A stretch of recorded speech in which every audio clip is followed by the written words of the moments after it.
Here we are, Boss Lady, Facebook Live. Well, not live, but it is Facebook. Very, very excited to bring you our first guest, Dr. Cesar Lara.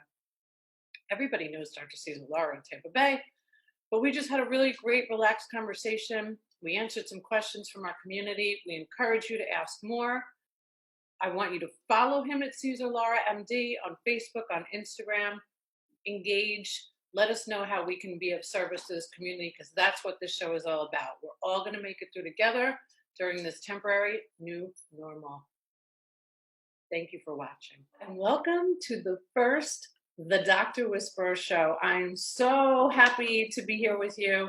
I'm so happy to bring you my first guest. Of course, it was going to be Dr. Cesar Lara.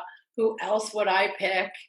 And the whole point of the show will be to give our community as much value as possible during this very uncertain, temporary new normal. So, Dr. Cesar Lara, welcome to the show. Thank you. It's my privilege and my honor to be here as the beginning of your first wonderful beginning of a new journey for you, as the Dr. Whisperer Show begins to open up and begin to educate, motivate, and help the community. So I'm so blessed to be here with you today. Well, thank you so much. Well, you know, I am a boss lady. As I fall out of my chair, I am a boss lady. So the whole purpose behind doing this was like, I'm going to start with physician guilt. So I'm going to throw something at you. I had a conversation with a doctor the other day who is not at the front lines, as he said, as he referred to it as.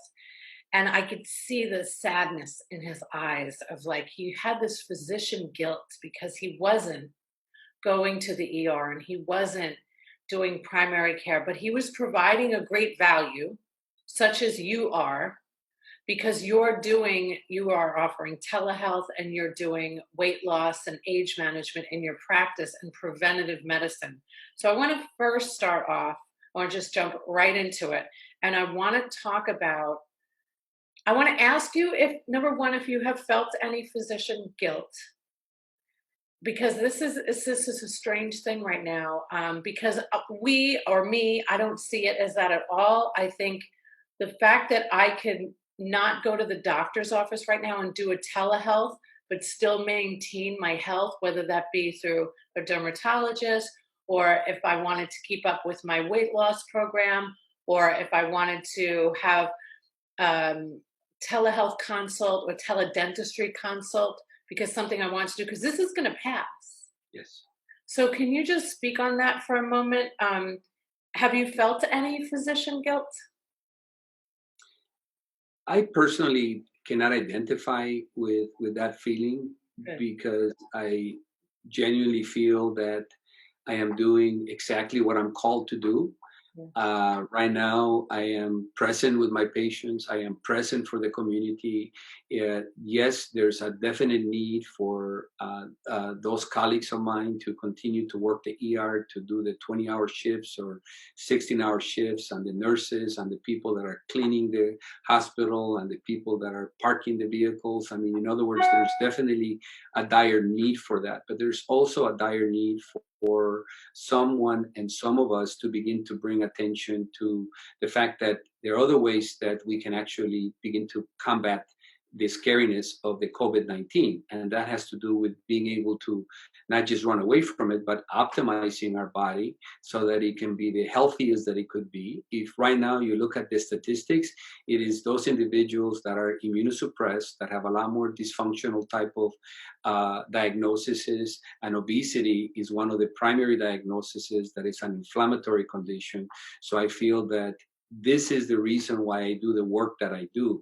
It is not with the intention of having somebody look better on their pair of pants or better on their dress. That is an outcome that is definitely appreciated, and as I would call it, is the topping on the cake. But the primary reason why I do what I do is I want to empower my patients to learn to heal themselves from within. And excess weight is a dysfunctional, imbalanced experience. And so by bringing attention to their nutrition, to their thoughts, I can begin to help them become the best aspect of themselves in health. And that means their immune system's optimized, their thought process is better, they can be more service to their family, to their community, and we can get rid of those conditions like diabetes, hypertension, heart disease, and begin to minimize the risk of cancer and all the other inflammatory conditions. So I don't feel guilty. I feel blessed to be in the position that I'm in. And Charlie Brown feels the same. Where is Charlie Brown? Right next to you?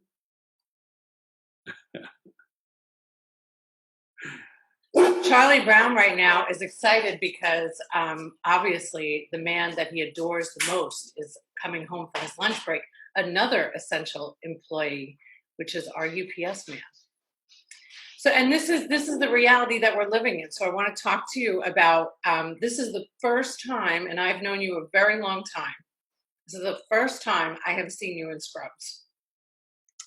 Yes, so it's been 28 years since I wore my last set of scrubs. That was when I was doing emergency room work after I finished my residency and was doing some emergency room work in addition to working at the University of Illinois.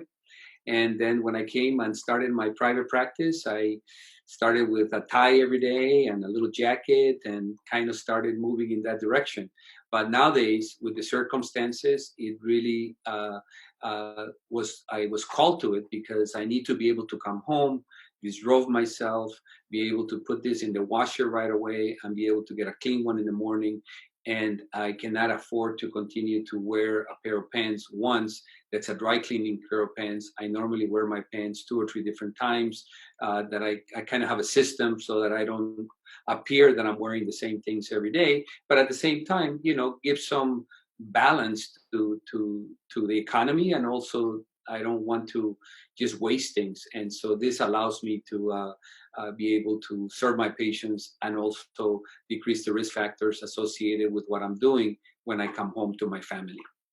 I'm so proud of you. I'm just sitting there thinking. So you started out in family medicine, and way before you started out in family medicine, you were called to be a healer.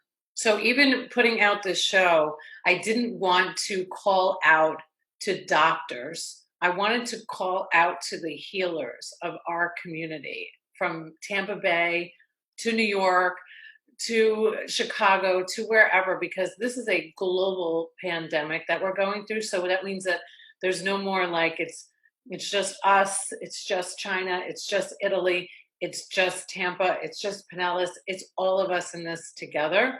And you being called as a young man to become a healer, and that being part of your journey and your destiny. We've had many long talks, and you would be the first one that I would call, you and my Dr. Cook in New York, about, giving me the reality. So I want to know what it's been like for you as a physician in your office, and how the patients have come in and how they're feeling. We'll start with that. And then I would really like to know, too, how your staff has been affected, and what this new temporary normal looks like in your office. So my patients are definitely coming in more anxious than typically in their typical lives that they were living before. They're definitely showing more signs of being fearful. At the same time, there's been a lot more challenges with them, with a good portion of them being able to be conscious of what they're eating. So sugar tends to have an addictive potential. It tends to increase our serotonin temporarily, and so it makes us feel better immediately. But then tell everybody, Dr. Lara, if you would, about that not the exact statistic, but how much more addictive sugar is than cocaine. Yes, so sugar has been studied to be at least 20 times more addictive than cocaine. And that's based on actual clinical studies where they exposed one group to, it was actually in mice where the study was originally done, because they cannot really put people on cocaine and then give them sugar. But they were able to facilitate that study. And at the end of it, even though the mice were actually addicted to cocaine. As you introduce the sugar, they prefer the sugar as opposed to the cocaine. Unbelievable. And so it's definitely there's also more studies that were done in actual humans where the parts of the brain that light up when you're actually utilizing substances like cocaine are the exact same area of the brain that lights up when you are eating sugar. So right now there's a lot more challenges with people staying home, having a lot more what I call comfort foods, and also with the drinking of alcohol being a lot more.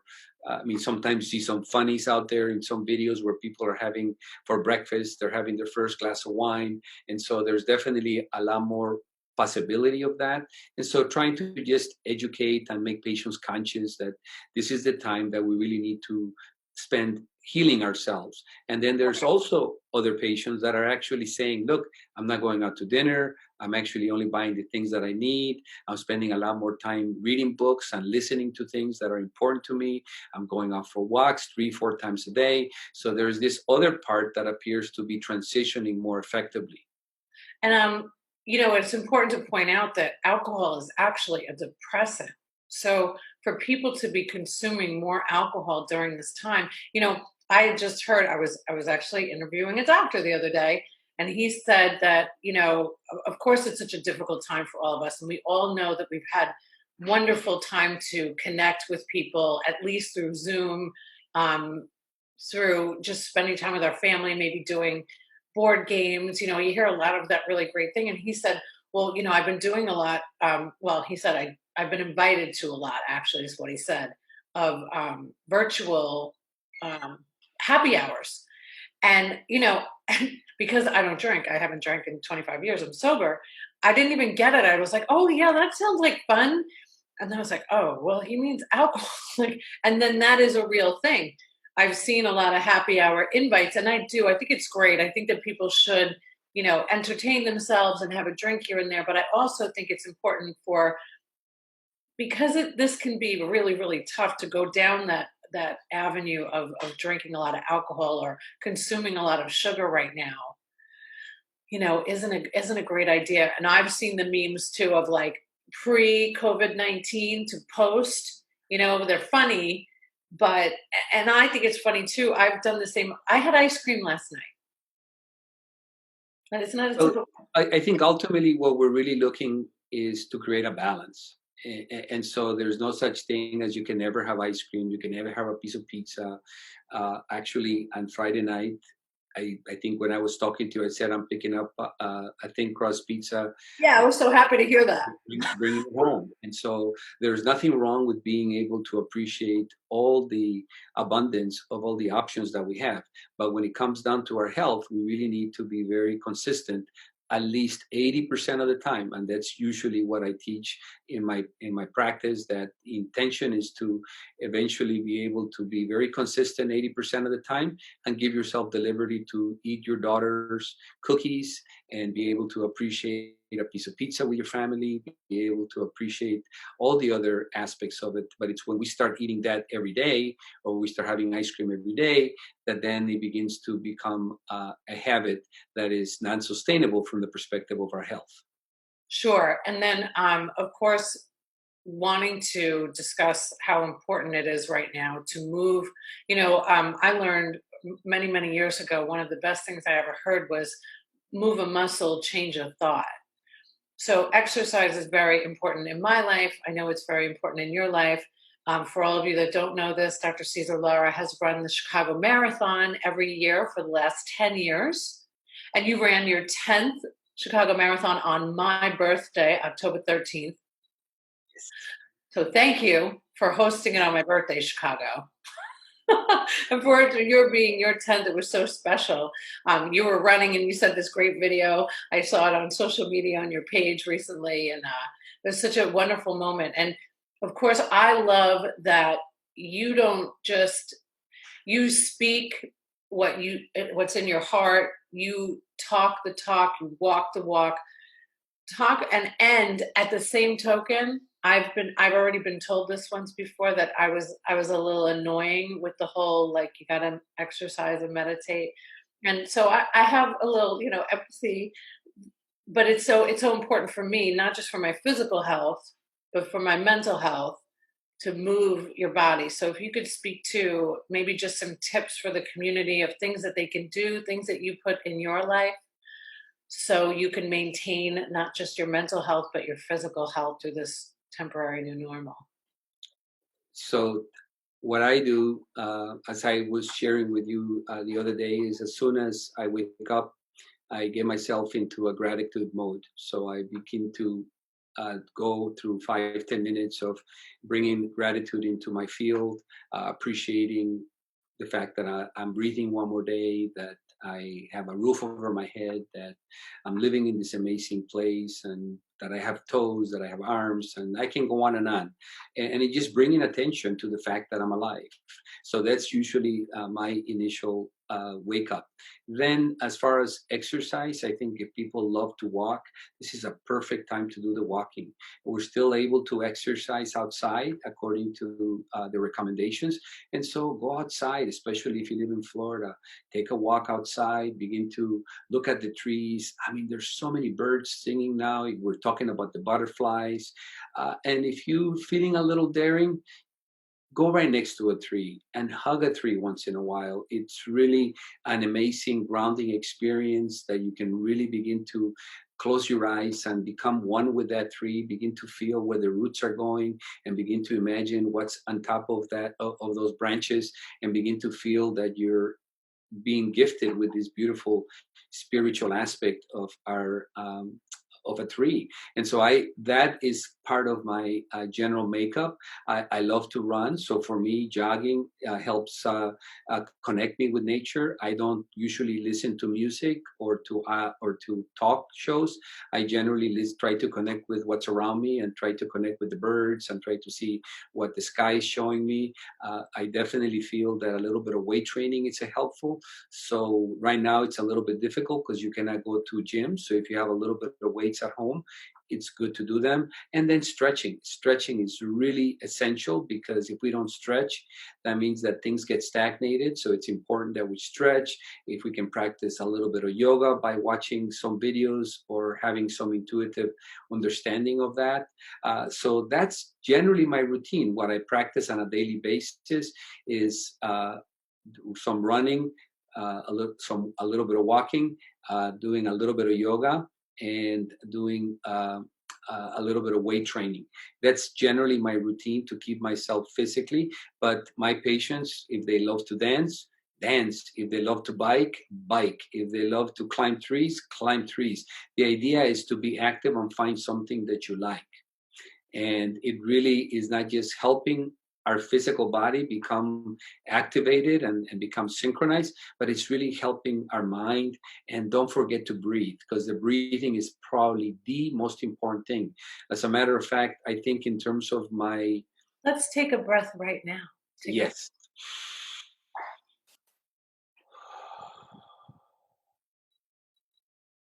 I And felt when I practice the breathing, I always like to imagine the following mantra: I am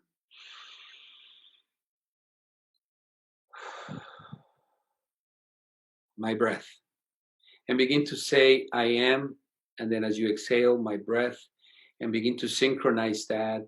And there's different ways of doing that, but it allows us to really relax. And from a physiological perspective, especially in today's times where there's a lot more anxiety and more stress in our lives, just a simple 5 minutes of actually conscious breathing, by being able to, if you another breath, if you don't want to do the I am my breath, and try to do it in a very slow and conscious way, is to basically take a breath and then count to 3. And as you exhale the breath, count to 6. And that's also been shown to actually stimulate your parasympathetic system, which is actually your relaxation, and it decreases the stress hormones like cortisol, epinephrine, and begins to stimulate a little bit more of the awakening hormones and pleasure hormones like dopamine and um, serotonin begin to be produced more effectively. So yeah, breathing is key for me. it is key. And on your social media, I would highly recommend everybody follow Cesar Lara MD on his social, because you have a lot of videos that you've done about meditating, about running, about breathing, tips for all of us to follow. So I would encourage that you bring in good information, into your world, into your mindset, because our mindset right now, especially, is something that I'm doubling up on my work. I'm doubling up on what I can do. I was sharing with you yesterday that I just started listening. Finally, after all these years, I'm like, okay, Brene Brown, I'll do it. And oh my God, like now I listen to all of her podcasts, and I sent one out to a friend today. Because I really think that we should be not only seeing things that are beautiful, like you mentioned the trees, but me, I was texting with Alyssa this morning. We were supposed to do a call earlier, and I was outside because I rode my bike to the post office to deliver my book to some friends and a doctor in New York. And I was hearing the birds, and I was seeing so many butterflies, and I was sitting under a tree, and I was like, I don't think I want to leave here because it's so good. It's so good to really embrace the goodness that the world has offered us, to see the beauty through all of the sadness right now. And I'm not, it's hard when this is what I was thinking about today. So I'm just gonna tell you. I was thinking about, well, what am I gonna feel like if it hits me personally? Am I gonna be this one that's screaming, you should ride your bike and you should exercise and you should run? It's so easy to say that when you haven't lost your job, when your business hasn't, like I've been busier than ever, and I forget about physician guilt. I have, small business owner guilt that I've been busy because I have a technology company, and my value system right now, it just falls in line with inspiring others, especially in the healthcare industry, to don't go away. Like, we need you. I've said that so much lately, and I can't say it enough. Like, this is why the show came to fruition for me, because I didn't want to see anybody go away. I wanted my doctors, that I have this wonderful opportunity of knowing you, of knowing your heart, of knowing how beautiful your family is, and your wife and your children and your sister-in-law, who has that beautiful sculpture behind you that she did right herself. Yes. um, there's so much joy and light and love, and I felt selfish, right? Like, why shouldn't I should just bring this to the community. And people will practice whatever they want, but I want people to also know that just because, like, I'm doing great, I watched 60 Minutes last night and cried like a baby for the people that were suffering. You know, Yeah. take it away, because now I'm doing the ugly cry. I think that you're absolutely right. It's difficult sometimes when someone's going through some major challenges. They just lost their job. Maybe somebody that they love just transitioned and passed away, or they're in the hospital and they're anxious, and so it's not so much that we're telling people what they need to do. I think more than anything else, we're appreciating what they're going through, and what we're doing is giving them some perspective, because those individuals that are going through these rough times need to begin to reinvent themselves from within. And the more that they continue to be in a disempowering experience, the more that they can potentially become ill. And so, really, this is bringing attention to the preventive aspects of health. That if we recognize that our thoughts are actually the CEOs of every single cell in our body, so if we can begin to change those thoughts and begin to create some opportunities, some possibilities, and begin to have a make peace with some of the things that are going on in our lives, even as disruptive as they may seem. If we can create peace with them, then we can begin to grow and reinvent ourselves. And Right. these times that we're going through, the ancient societies, the indigenous populations, uh, the Hindus in Bhutan, they have predicted this time that they will come, and so it's here. It's time. It's an awakening time. I think scientists had predicted this. So this is a time that has been as part of our growth. And I feel that we are now in a position to really embrace who we are internally and begin to allow ourselves to heal so that we can bring peace to our communities, peace in our heart, and begin to share that with the world from a healing perspective. And that's why, too, when I was putting this out to promote the show, I purposely said that I wanted spiritually connected physicians and healers because I don't, this certainly isn't a platform to sell anything.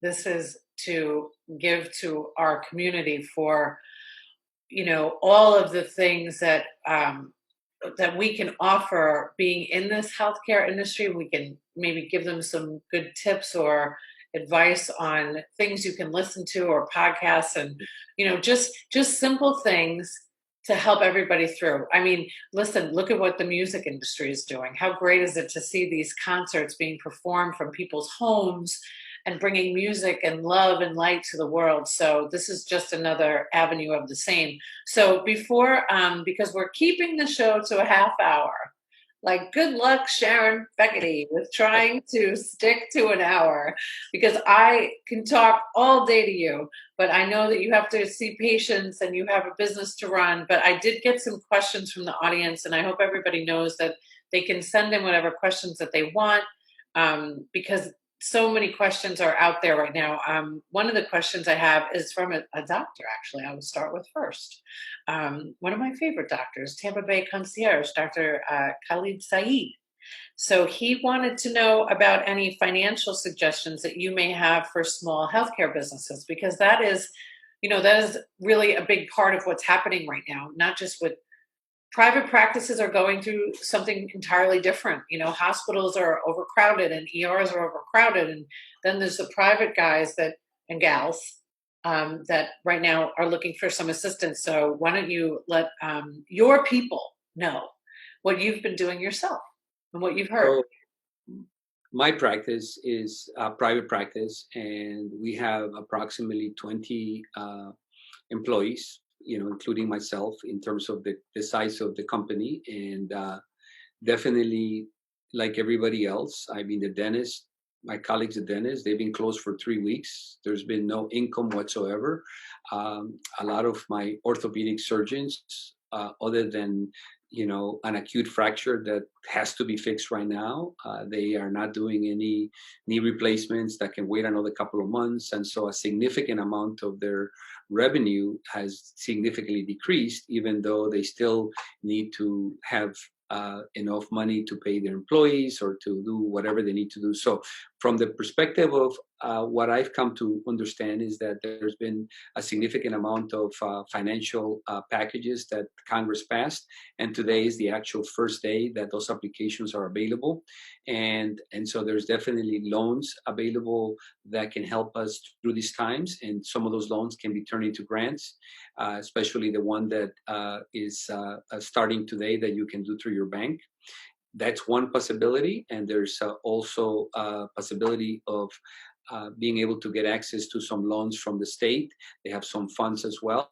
And so that's something that I've been looking at. And just as part of an information, I'm not sure that that would be the way that I would go, but it's definitely available for different small businesses, different practices in medicine, would be to consider letting yourself, actually you as the owner of the business, letting yourself laid off. And if you laid yourself off, then you can actually collect unemployment while still trying to maintain your practice. And so there's... You had heard this from a professional in an industry that would advise about something like this, because you and I had talked about this off camera before, and this is just something else that can be considered. I mean, who knew that that was even an option? So I think that that's valuable information. Yes. So that's an option. Of course, with the grants that are going and starting today, you can actually look at your payroll and are able to borrow 2.5 times that payroll per month. So if your payroll is 10,000 a month, then you can borrow 25,000. That's just an example. And then if you end up using whatever you end up using to pay your employees, so that the intention is to keep the employees still working in the environment, working in the practice, then some of those monies will be actually forgiven, and you will get a grant. It will turn itself into a grant, and then whatever you did not use towards that, then you will get a very low interest rate that you can pay over time. And that's the kind of application that we're doing today through our bank, because that's just through our bank. And then there's other ones that are through the Small Business Administration that are also in the form of loans. So there's definitely some help, but of course that doesn't take away the challenges of trying to meet payroll, and how am I going to keep my employees? Do I let them go? Do I keep them? There's no business coming in. And so there's definitely a significant amount of disruption, but there is some hope, and there are some programs that are available as of today to basically get us back into some level of stability. Fantastic. So I have a question from a local healthcare attorney. So some of this I'm going to answer only because I'm not a doctor, but I know a little bit about the mental health resources that are available. So the first thing, any free or discounted mental health or telehealth resources. Well, first of all, I'm going to highly recommend right now that everybody looks up either Alcoholics Anonymous or Narcotics Anonymous or Overeaters Anonymous. They have Gamblers Anonymous. All of that is free. And right now, you could go into and just say you wanted to have support right now. They have open meetings, which means maybe you don't identify yourself as an alcoholic or a drug addict, but you need a community of support right now. You could actually go to alcoholicsanonymous.com or .org, I think. Just search it out and look for online meetings. And if you see an open meeting, that means that you don't have to identify with anything. But we all need community right now. So to be a part of having conversations and listening to what others are going through, some of the best healing that comes is when this is why the Me Too movement was so big, is when somebody else in the room just goes, yeah, me too. I felt that way too. I was overeating, or I was crying because of what was happening in the world, or I just lost somebody. There's certainly room for that. So that's one free service I'm just going to call out right now. And I'll add some more in the comments of the show notes. Many frustrated with long waits, lack of responsiveness, or lack of meaningful connection or support with their doctor's office closed, or with teledoc. So I use preventative teletherapy. So I have a therapist that I use through teledoc, and it's an $85 hour phone call that I would agree that if you could maybe not buy something that would cost $85 and go once a month, you don't have to even go through teledoc or an insurance. You could get a mental health professional, a therapist, a psychologist, or a psychiatrist that could see you for cash, or ask for a discounted rate right now. Everybody is trying to help our community, I would hope. So asking for that discount is something that I believe people would offer at this time. Don't you think, Doc? People are definitely open to be more flexible right now. Everybody feels like we're all in this together. Yeah. So I feel that all you need Yes. to do is ask the question. I think it's almost like when you go to church and someone's passing a basket to collect, which is very common, at least in the Greek Orthodox and Catholic Church, would Yeah. kind of pass a basket in the services. And, it is a privilege to be given the opportunity to put something in the basket. It is not something that you have to do, but it is a privilege. So from my perspective, it's a privilege for any healthcare provider to be able to answer someone's needs, and they can decide how to best answer it. But I think that there's definitely a lot of people that are doing what they're doing because their heart is calling them to be part of that. And so this is what it means to be in the front lines. Yes, I agree. And I will make a commitment to, if somebody just wants to put comments under the show and they have questions, to get as many questions answered as possible through this time. So I have another one. It happens to be from my mother, Dr. Lara. I'd like to know if you have to keep washing your hands while you're at home, and if touching your face subconsciously at home is a problem. So I think that because there's been so much information and fear being produced that it's creating this almost anxiety in a lot of us, and I can sense that in the question with your mom. I definitely think it's a good habit to continue at home, to continue to wash your hands, but I don't think that you need to be washing your hands, you know, 10 times in the last hour when you're home. And you don't have to worry that if you just washed your hands and then you want to scratch your nose, that's okay. I mean, I don't see that. What I normally do when I come home, I take a shower, make sure I wash my hands. I wash my face. Sometimes, believe it or not, I even wash my nose, just to kind of clean anything that I possibly can. And then I don't feel like I'm worried about touching things as much. But I think it's what happens is these are habits. And if we don't begin to change those habits at home, then we're going to have a hard time when we go outside, because we don't have to think about scratching our nose. We just do, if that's a habit. So I think from your mom's perspective, practicing good practices at home is critical for her to be able to practice them where they really matter, which is when she's outside. But at She's the same probably time, asking that question because I'm driving her crazy. Because when we're on Zoom, we do a Zoom karaoke every Saturday night with our family. And if I see her touch her face, I'm like, hands up your face. Oh, thanks, Mom.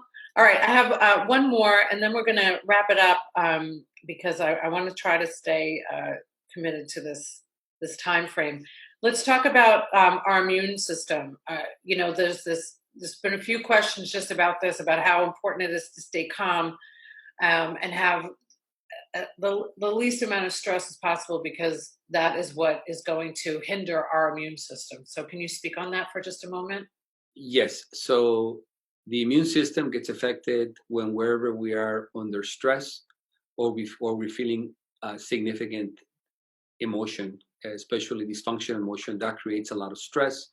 When we're under a lot of stress, that stimulates the adrenal glands, which begin to produce a lot more cortisol, epinephrine, and those are inflammatory types of reactions that ultimately create a inflammation in the body, and more importantly, decrease your immune system. The second part of it is that the stomach is really the largest. It's called the gastrointestinal area is really the largest immune organ in the immunological system. And so it's very important that we eat our greens, because we have this healthy bacteria that is producing all these healthy hormones and all these healthy chemicals. If we do not eat enough greens and we eat a lot more sugar, then we're going to be converting those bacteria to dysfunctional bacteria, which will make us crave more sugar and more dysfunctional foods. So it's important that we really begin to optimize our system by eating a lot more healthy greens, making sure that we drink our fluids, making sure that we're cognizant of our thoughts. And if we begin to have dysfunctional thoughts or begin to feel stressed or anxious, stop for 5 minutes, take some deep breaths, visualize what it is that you want in life, begin to do maybe 5 minutes of being grateful. That is always something that can really calm you, because if you think the whole world is ending, but then all of a sudden you're able to visualize what's happening to you right now, and that is that you're blessed to be alive and you're in the middle of this wonderful home that you own and your kids are healthy, it tends to calm you down. And then sleep becomes a significant issue. That sleep is when we actually end up rejuvenating our brain, rejuvenating every cell, and repairing our body. And so if we're not sleeping we're not sleeping soundly, then that means that our body is not repairing. So when we wake up, we not only wake up tired, but our immune system's slow. So simple tips would be limit the amount of news to maybe 15 minutes here, 15 minutes there. You don't need to hear the same news 20 times a day. That is going to create dysfunction. At least 2 hours before you go to bed, try to stop all the electronics, read a book, look at a magazine, paint your nails, take a bath, do whatever it is that makes you feel special or educate yourself, but stop the electronics because that tends to send waves to the brain that prevents us from having a good night's sleep. And that's the blue light that we heard about. Some people do have glasses when they need to work with computers, a lot more to prevent that blue light to affect our brain function. So that is one of the main reasons that I find in people that are not able to get good sleep. So I took that advice last night because I get up at 5 a.m. usually every morning, and now even on the weekends. So I got up at 5 yesterday, and I worked way too much yesterday. And last night I went to bed, and I did not set my alarm, and I did not wake up. I didn't do very regimented today. I woke up when my body woke up. It was at 6. Okay, I was happier than it was, an hour more. I did not go right into exercise. I just had coffee. I just took a break from my own regimen. I just take it easy on ourselves, right? Like love ourselves, not just ourselves, but love others, be kind to others. There's so many things that we can do. Say thank you to your essential workers. Smile at somebody when you see them on the street. Talk to the guy at the post office like I did today. We can find out so much just by having a simple conversation and spreading some love and joy during this time. You have this beautiful Buddha behind you. You have flowers behind you. You have Christina's beautiful artwork behind you. It's a hard time for all of us, but we're all going to stick together. We're going to be here through it all. And I'm going to just call it out right now. There's going to be a Friday dance party with the doctors. That's right. You know how long I have been asking you to do a Yes, little dance? we'll do a Friday dance party for sure. Yes. You heard it right here, everybody. So tune in on Friday at 5:30. Well, thank you so much, Dr. Lara. We will put all the information to get in contact with you. I highly recommend that you look at all of his social. It's very inspiring. You're not going to hear bad news. Nobody's going to be selling anything to you. We want you to all come together. And thank you so much for joining us. You are the best. Thank you. You're the best. Namaste. Namaste. Bye.